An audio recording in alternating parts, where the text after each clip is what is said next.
Hello friends, welcome to my channel. আমি আবার আজকে চলে এসেছি নতুন একটা ভিডিও নিয়ে। আজকে আমি বানাচ্ছি মটর পনির মশালা।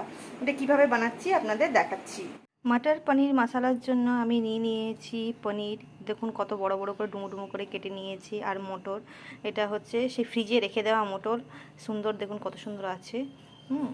আর নিয়েছি টমেটো কুচি, লঙ্কা, আদা, আর মশলার মধ্যে হচ্ছে পোস্ত, কাজু বাদাম, চারমগজ। এটা একটা পেস্ট করে নেবো। কীভাবে রান্নাটা করছি আপনাদের দেখাচ্ছি। তেল গরম হয়ে গেছে, পনিরগুলোকে দিয়ে দিলাম আর হালকা করে ভেজে নিচ্ছি। ভেজে গরম জলের মধ্যে নুন চিনি দেওয়া আছে, ডুবিয়ে দিলাম। এতে পনিরটা আরও বেশি সফট হবে। মধ্যে এই সমস্ত কিছুগুলো ভেজে নেবো। আগে লঙ্কা দিলাম, তারপরে আদা, টমেটো কুচি, ভালো করে ভেজে নেবো।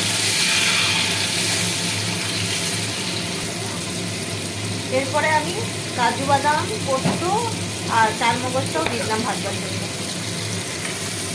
দেখুন আমার মশলাটা ভাজা হয়ে গেছে। এবার একে একটা ঠান্ডা হতে দেবো, তারপরে একটা স্মুথ পেস্ট করে নেবো। ওই ভাজা তেলের মধ্যে একটু বাটার দিয়ে দিলাম আর দিয়ে দিলাম গোটা গরম মশলা আর একটা তেজপাতাকে ছিঁড়ে দিয়ে দিলাম।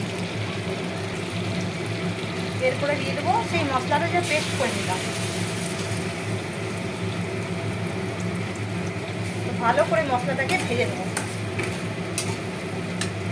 কাশ্মীরি লঙ্কার গুঁড়ো দিয়ে দিলাম, একটু হলুদ দিলাম, ধনে গুঁড়ো দিয়ে দিলাম। এরপর দিচ্ছি একটুখানি নুন। আপনারা স্বাদ মতো নিজেদের ইচ্ছা মতো নুন দিয়ে দেবেন।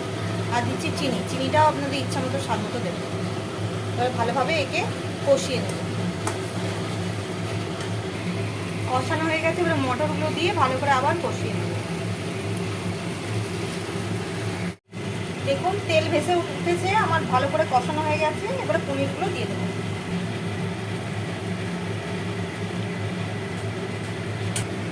এরপরে আস্তে আস্তে করে ভালো করে নেড়ে দেবো। আমার পনির একদম কষানো হয়ে গেছে। এবারে কস্তুরি মেথি দিয়ে দেবো আর একটু গরম মশলা দিয়ে দেবো। এবারে একটুখানি নেড়ে দেবো, নিয়ে সার্ভ করে দেবো। আমার মটর পনির মশলা রেডি। তাকে আমি দুটো পরোটা আর মিষ্টির সঙ্গে সার্ভ করে দিয়েছি। আমার রেসিপি যদি আপনাদের পছন্দ হয় আমার চ্যানেলকে লাইক এবং সাবস্ক্রাইব করবেন। দেখা হচ্ছে পরের ভিডিওতে। Bye bye, tata.